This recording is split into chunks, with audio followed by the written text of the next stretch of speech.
Welcome to the Finding the Magic podcast, where books come alive. I'm Tricia Copeland, a fiction author and host of this show. If you love books, finding great reads, and hearing about the story behind the story directly from the authors, this is the place for you. Whether you like fantasy, science fiction, dystopian, or romance titles, I think you'll find something to love in my playlist. Listen in to discover something magical about a book or two today.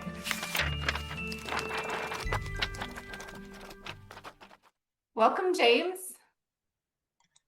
Thank you. Thank you for having me. Thank you for being here today. We have James Hill. He also goes by James L. Hill and J.L. Hill, depending on the genre. You're writing horror, adult crime, fantasy, sci-fi. Let's start with fantasy. That's my favorite genre. Okay. You have the Gemstone series. Tell us all about that. All right. The Gemstone series starts off with the Emerald Lady. It's a fantasy. It's a mermaid pirate love story. Takes place in the golden age of pirates. Oh. The story revolves around Shira and Jeremy. Shira being the mermaid, and Jeremy being a sailor, and they cause a tragedy, and the queen of the mermaids curses them. So Shira cannot leave the water. She must always be around water, but she can't change back into her natural form of a mermaid. She must stay in human form. And Jeremy, being the gallant person that he is, said, "That's fine, I will take care of her." And the queen said, "Good, because as long as Shira's alive, you can't die." And then he finds out that mermaids live for 1,000 years. So that sounds like that would be a plus. So, well, it would be if you weren't being tortured the entire time. Okay. That's trick. Yeah, if she wasn't out to torture the two of them all the time, it wouldn't be so bad. But because of the curse that she puts on Jeremy and Shira, she causes a split in the mermaid world. And she launches into this whole world war during the American Revolution. Ooh. So it's a historical fantasy, it sounds like.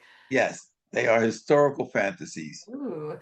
Did you do a lot of research to get all the period right? And does it mostly take place on the ship, or is it taking place on land? It mostly takes place on the ship. This one is mostly nautical. Okay. And it's the three of them. Rahima is the queen, and it's how she starts this war. She wants to get rid of men. She wants men off the ocean altogether. Okay, so all men or all pirates. Okay. Right.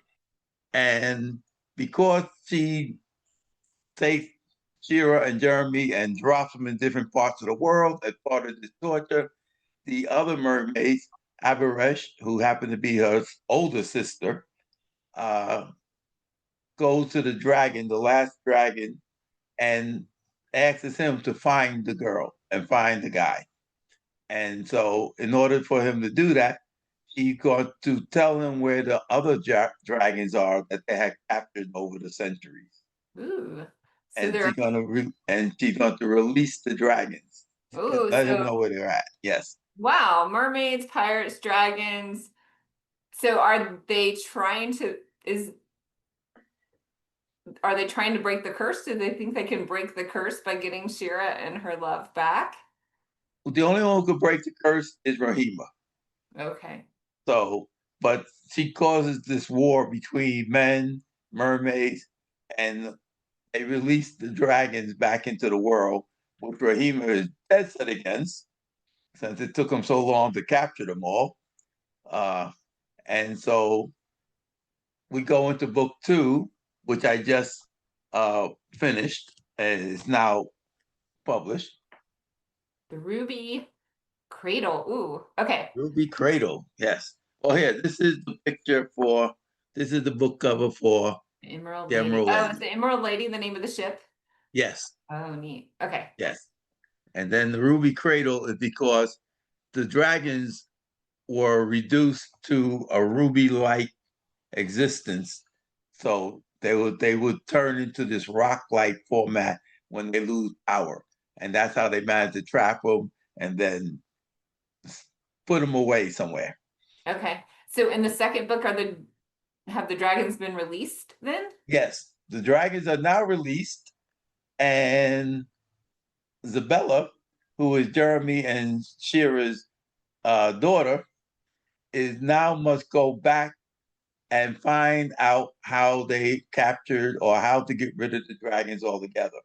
And the only person who could tell her is now the exiled queen, Rahima. Ooh. Okay. And it's a time travel type of story, because like I said, mermaids live for 1,000 years, but they don't have oral history, they have mental history. So they can live the life of their ancestors through mental telepathy.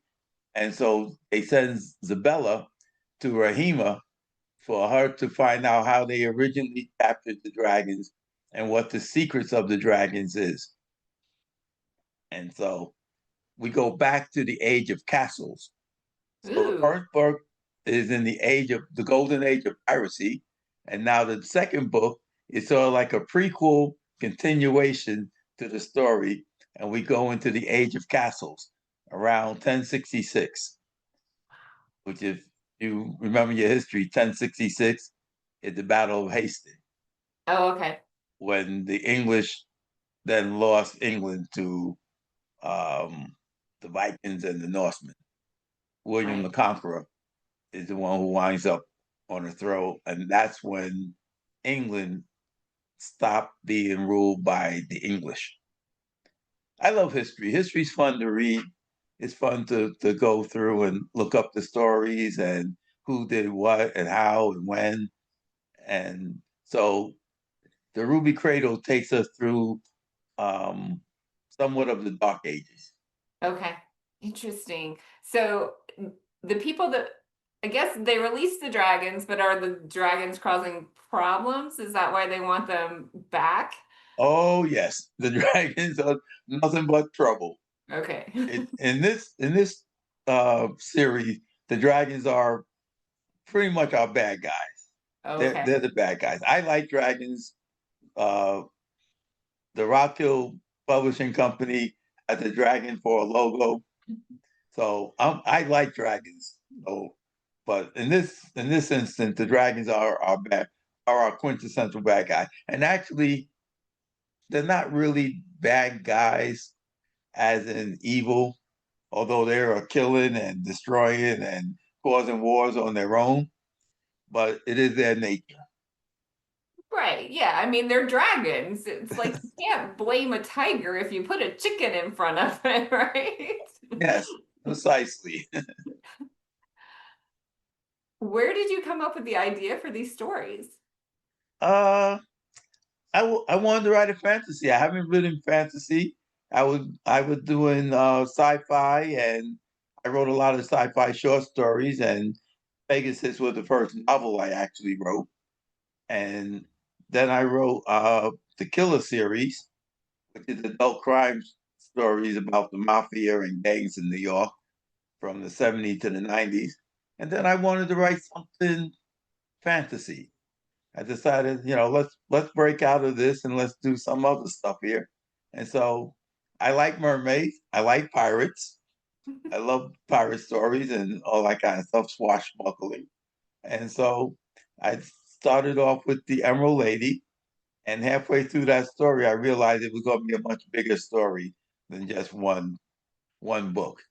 Right. Especially when I got to the part about the dragons and how to come up with my own uh, theology, so to speak, of how these three beings control the world. Interesting. Yeah. So sometimes stories write themselves, don't they? Oh yeah, yeah. So it's one of the, like the Killer series. I was planning that one for decades before I started writing it. Uh, the Gemstone series, that came up all at one time.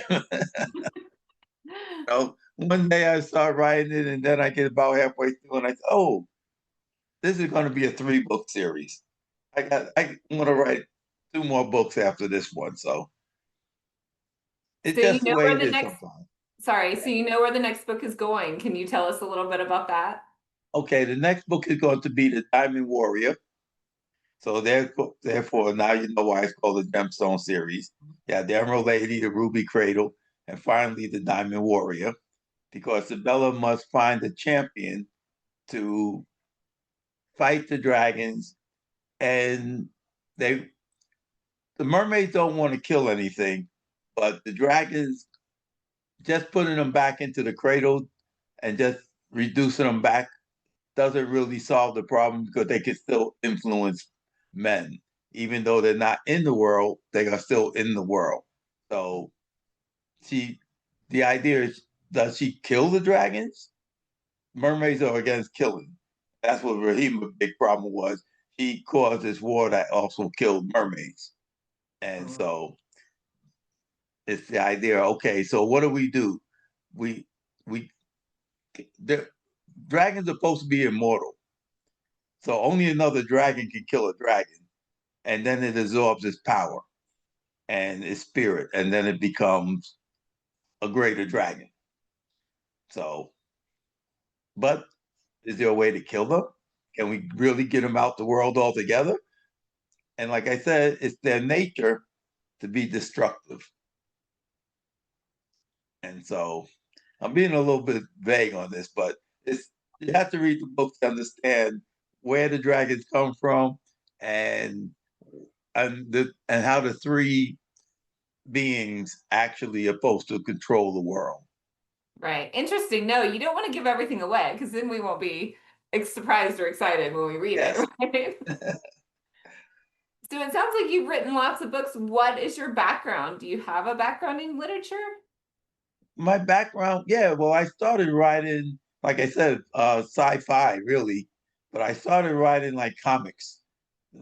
The Marvel comics. We used to love to read the Marvel comics, and then we would sit there and trace out the characters and work on the new stories. Like I would figure out, okay, where's this story going to? And I would try to write the next story in the series.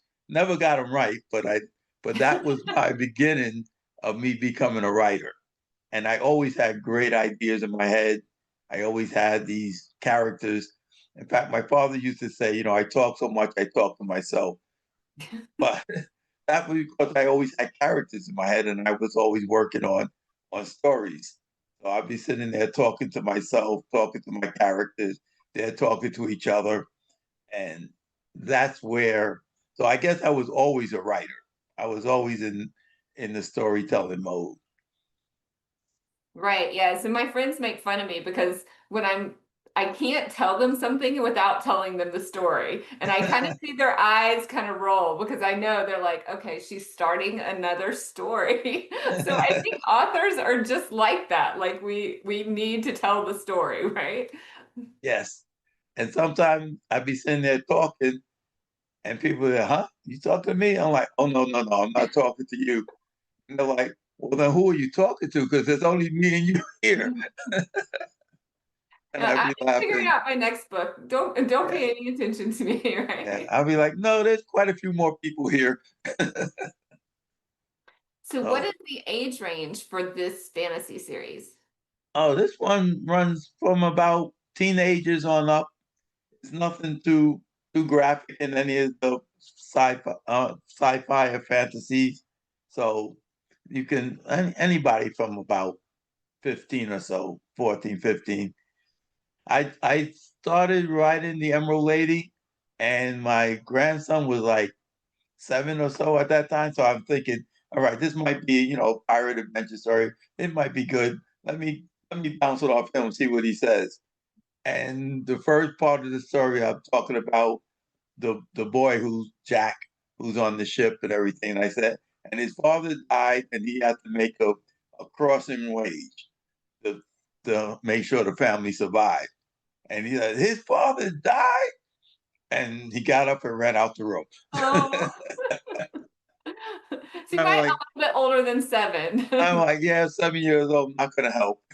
It was like that Bambi moment, Yeah. when it begins. And you think Disney, there's always someone dying at the beginning of a Disney story. Well, I have this theory that you can't really have a fantasy, especially with young adults, where they go off and save the world because their parents would never let them do that. So you have to have, in some way, missing parents, at least one parent missing, or a reason for them to like be on their own enough to make these questionable decisions about Yes, going to save the world, right? yes. So I figured, okay, so we'll bump this up to like teenagers. Fine. And it sounds like you have a bit of a romance or a love story in each of the books too. Yeah. Well, the first book is definitely a romantic love stories type book. The second book is more adventurous. Okay. Uh, it's not so much based on romance, but based on finding these heroes and everything, and finding the dragons, and you know, so it's more of an adventure story than a romance or love story. And then the third one, I don't know yet. We're leaning in two different ways of finding this hero, and you know, do we kill the dragon? Do we not kill the dragon? It's halfway winning, by the way. So It'll come to you, but yeah, I'm sensing like a maybe a little romance between Isabella, I think that was her name, and the champion, right? I mean, Isabella, yeah. that's what I was kind of sensing or hoping for there. Okay, I'll keep that in mind. Okay. As a person that likes a little romance in all their fantasy, that's the first thing that came to my mind when you mentioned the champion. Yeah, and the second book really didn't have any romance in it, so I'm like, maybe I need to find, maybe the champion should be a romantic interest, and of course, Isabella is going to become the queen, so there's that whole idea. Does she become involved with a human, or does she, you know, or does she find the one of the other mermaids to uh find the champion? So Oh, yeah. That yeah, works too, right? yeah. Well, it sounds like you have a lot of fun details to fill in on that one. Oh yeah, yeah. I got the bones of the story written, not even the whole bones of the story. So I got a lot more to do on that one. And do you plan your books out? Do you outline them like pretty detailed before you start writing, or do you just kind of start and see where it goes? Oh no, I plan everything out. I'm a plotter. And one of the problems was when I wrote the Ruby Cradle and I started writing the third book, The Diamond Warrior, I realized that I crossed the timelines. And that's not good. It's Yeah. okay to jump back and forth through time, but when I realized this, the Diamond Warrior starts before the end of the Ruby Cradle. And that's bad because I, I mixed up history. Okay. Oh, I can't do that because I can't have the story start before the end of the other story. So we're going to work on that. We're going to work on the timeline and all that, and also figure out who is going to be our Diamond Warrior. That has not been determined yet. Well, you have time to find that out. At least it's not published yet, right? Yes. I know I'm a pantser, so I don't plan out everything, but my editor started making me do outlines after I finished, like I'd write a chapter and then do the outline for what I'd written. So at least we could go back and find things quicker. Yeah, it's always harder to outline the story after you're done. It's like writing the synopsis after you wrote the story. It's really so much harder that way. So I usually write the synopsis. I started doing NaNoWriMo mode for about, must be 10 years now. But in NaNoWriMo mode, I started writing the outline in the book, because when you do NaNoWriMo mode, you can't go back. And I used to go back and forth, read some, write more, go back, read, make sure I stayed on track and everything. And trying to do NaNoWriMo, you only got a month. You can't go back and read stuff. I wrote the entire outline to the stories in the book at the beginning of each chapter what that chapter is going to be about. And it's only a paragraph or two to keep me on track. So I say, oh, okay. But sometimes you forget what you're doing, and you have Right. to go back 3 or 4 chapters to realize where was I going with this, and you got to go back 3 or 4 chapters to figure it out.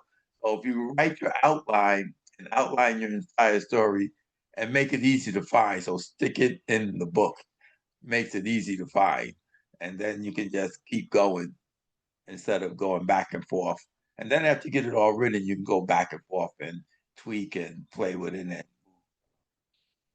That's a really good idea. Those are some good tips for those people who are just starting out and trying to figure out how they're going to get their story written and finished. Yeah, because I used to have 3 or 4 different documents. I had the synopsis, I had characters, I have outline, I have other stuff that, research stuff on the side that I have to, find. And now it's like, just put it all in one big document and work your way around it. So even my research, sometimes I'll go find stuff, like you said, I research the history. I'll go find stuff, dates or whatever, or certain things like battles or something like that. And I'll take it and I'll put it right there in the book and just put a couple of returns and then keep writing until I get to that part. And then I read it again and I say, okay, I can use this part, I can use that part. So some of it's historically accurate. Like I said, the Battle of Hastings, I had to go through and look up actually who was in it, how did the battle go. It's more than just one battle, Hastings. It was the conquest of William the Conqueror and where he came from and everything. So all that gets melded into the story, thrown into the pie, so to speak. That's really fascinating because you said the first one was set in the American Revolution, right? So we're gonna get Yes. a little history plus mermaids, pirates, and dragons, and then we get the Battle of Hastings. So we get a little bit of. So I'm not the biggest history buff. I'm bad at it. So every time I want to do anything like that, I research everything so I can figure out what I'm supposed to be doing. But yeah, I really like those elements when I can learn more about history in a fun way. Yes. I, and I was okay in history in class. I wasn't really good with dates and places, but I do remember the stories, that you have to learn. So you remember, what happened in the Battle of Hastings and why was it so important, and then you could take that information and you could expand on it and make up your own reasons and some stuff because it's fantasy. So you can throw this in there along you keep who won and who lost the same. Yeah. It's not an alternate history. Right. So what time period do you think the third book's going to be set in? Oh, the third book comes back to somewhat the present time, World War II, because the second book starts with the Crimean War, which is the beginning of the modern era as Okay. far as warfare goes. Uh, that's when we become nations. So the third comes back to being nations but the first one is Age of Pirates. The second one, the Kingdom and Empires, we go back in time. And now the third one will be the Age of Nations, because after the Crimean War, we had more nation building than we had kingdoms, and of course there were no more empires really. The British had their empire at that point, but the rest of the world started becoming nations. Italy, Germany, um, Russia, although Russia was already. We have all these different countries now, and they're all being influenced by dragons, of course. So we can blame all the wars on the dragons then, I'm guessing. Yes, we can play all the wars on the dragons. They're influencing people in a bad way. So yes, I can see that they need to be eradicated somehow. Yeah, you have to find somebody to blame. It can't be the people. We can't blame the people. They're they're Yeah. just like, oh, well, there would be good people if it wasn't for them. Yeah, that's a stretch. We don't need to completely rewrite history. So where do you go next after this series? Do you have any plans for the books after the fantasy series? Yeah, I'm gonna go and do an actual horror story. And I started working on the horror story, and I was like, okay, I gotta finish the Gemstone series. See, that's the problem when you come up with a good story and you jump into it, and you're like, you know what? 'Cause I've been trying to write a horror story for years, and I could never really come up with a good horror story. And I love horror, Stephen King and people like that. So it's like I wanted to do it, and I was asked to write a horror short story for charity. And I wrote this short story. It was um, it was about slavery and these people who escaped slavery in the Dismal Swamp. Down here, we have a place called the Dismal Swamp, which uh, was part of the Freedom Trail. So people escaped into the Dismal Swamp, and they took a boat up the Dismal Swamp into Maryland or beyond, up to Chesapeake Bay. So I wrote this horror story, sort of like a ghost story about them escaping through the Dismal Swamp.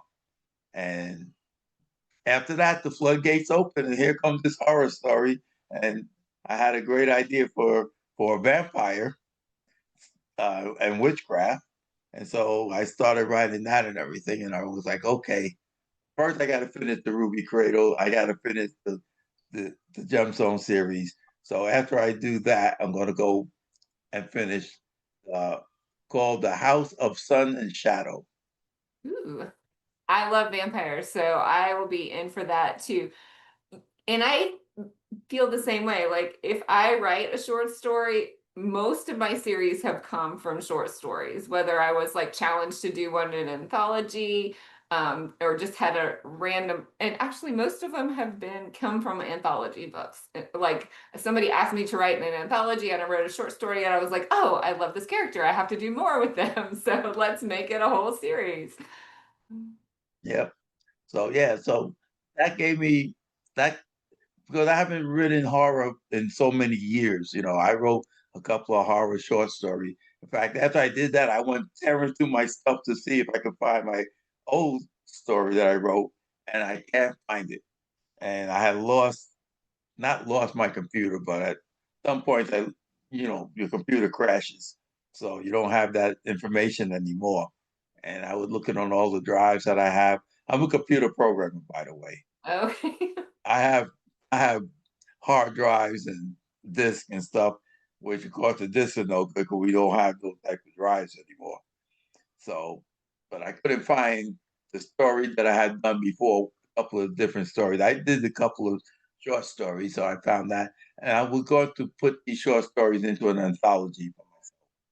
So I said, "Whoa, I'm going to pull some of my short stories, some of my sci-fi's out, and I'm going to put them together." I told my editor, "I'm going to put these things together. Maybe we work a couple of them, and then let's do an anthology of short stories." And so between that and then doing the horror story, and lo and behold, I'm out there cutting grass yesterday in the heat and everything, and I come up with an idea for the second part of the horror story because I was just going to be a standalone. I didn't have a real idea, but the way I ended it, vampire can't really die, so I ended with the vampire ending and everything, and the witch and all that kind of stuff. And then when I'm out there cutting grass, I said, "Oh, I had a good idea that I could make a second book out of this story, and we can go on from there." And I said, "Oh, but I'm never going to get to it. I got too much stuff to write. I got sci-fi I have to work on too, And fantasy and fantasy, and yeah, I and need more time. I got to find a way to increase. I I have started sleeping more, so I, I cut down on the amount of writing I could do. 'Cause I used to only sleep 4 hours a day or something like that, which meant I well, had a couple more hours of writing. But now it's like I need more sleep. well, that was gonna be my question. Do you ever sleep? Do I ever sleep? Because you uh, do your own publishing too. Do you publish other authors as well? yes, yes. I have like a dozen authors that I got published now. Um, My latest one was Mark Everglade. He just finished a 3 book um, cyberpunk story. Takes place on the planet Gliese 581. I Okay. think it's 581G. Anyway, it's a really a good story about cybernetics and them what happens when you decide to change the world. They Gliese 581G is a tidal lock planet. I mean, one side always faces the sun. So the the economy was based on light and darkness. And so it was a very uneven society, and you had your riches, stuff like that, and they were using light as currency. So they have the people who want to speed up the rotation of the world so everybody could have light and stuff. And of course, that caused all kinds of problems on the planet. And it was cybernetics, it had living organisms on the planet and different cultures and things like that. He's a sociologist, so it's very good and a very deep uh, storyline. So he just finished that one in June, and so it's called Hemispheres is the first one, Inertia is the second one, and then I got to make sure I say this correctly. Kill Switch Overkill. Okay, yes, I did. I'm like, this is sounding familiar because I did interview Mark already. So Oh, okay. So you know Mark. yeah, Yes. I was like, okay, this is sounding really familiar. And yeah, Kill Switch Overkill, that tagged my brain. So, and the name of your publishing company is Rock Hill Publishing, is that right? Yes. Yes. That's right. Fun. Well, and you said you have a dozen authors as well as your own books. Yes, I'm glad you're sleeping more. Well, yeah, I find that I have to get a little sleep in. I'm not as young as I used to be. Yeah, well, and it's interesting that you said that about mowing the grass because that's when most of my good ideas come when I'm like doing some chore and my mind is just you don't have to think about mowing the grass except for cutting off your foot or something, right? So, yeah, so you can just your brain can like wander and figure things out. Yep, that's a good time. And it's hot, and you don't want to think about how hot it is outside. So, And so it's maybe fine to think about other stuff. yeah, and maybe the heat induced the thought too, right? Yes. What comes first? Well, a nice snowy day, and they say you start on a nice snowy day and we're pushing the lawnmower. And it did snow in Virginia Beach, right? This Oh year? yeah, last year, yeah, this last winter we had quite a snowstorm and closed the place. Well, we usually close down if any more than 2 flakes fall at any one time. But we had like a foot or two of snow, and I was going to melt it with my flamethrower, but that didn't quite work out. And I was like, okay. Uh, First off, it was so cold the flamethrower wouldn't work, so I had to bring it in the house, let it warm up, and then it made little puddles of flames. It didn't actually clear the line, and I was like, well, I probably shouldn't do that because here goes a little lake of fire right here, and it's going to drift down the block, I'm sure. Your neighbors would not be happy. They would No. definitely think your dragons had come to life. Uh-huh. So I was like, okay, I guess I can. Plus, they said, oh, you can use it to clear the snow and this and that. And I'm like, I don't know. Gasoline floats. I don't know if it's going to really work that clean, but it's a lot better than having to shovel. I haven't Yes. had to shovel snow since I left New York. Yeah. Well, yes, we don't want to burn down the neighborhood. So, No, I figured that would be kind of bad. My yeah. neighbors would be quite mad at me after I set fire to the block. I live on a corner, so everybody down the block would be gone. Yeah, that would be bad. Well, we're glad that worked out. Tell everyone where we can find you and your books. Okay, the first place would be to go to rockhillpublishing.com and you'll see the bookstore there, and you can find all the books that I've written and the books that my authors have written. So, and if you look through the bookstore, you can even find bundles of books. Oh, You can cool. find like a discount or a bundle for a good price, sci-fi, the romances, all that kind of. And of course, we're always on Amazon and Barnes and Noble and any other place you might go to find your reading material. We will be there. Fine. Well, thank you very much. And that's a great offer for readers to bundle their books together and save some money. Yes. rockhillpublishing.com. James Hill, thank you for being here. And I hope you will come back when you publish your next book. Oh, I'll be back. Awesome. Thanks. Bye. Thanks. Bye. I hope you enjoyed this episode of the Finding the Magic podcast. I'm your host, author and podcaster Tricia Copeland, and I love getting behind the scenes. If you like the podcast, make sure to subscribe and stop in each week to discover new authors and books. Thanks for listening, and until next time, keep finding the magic.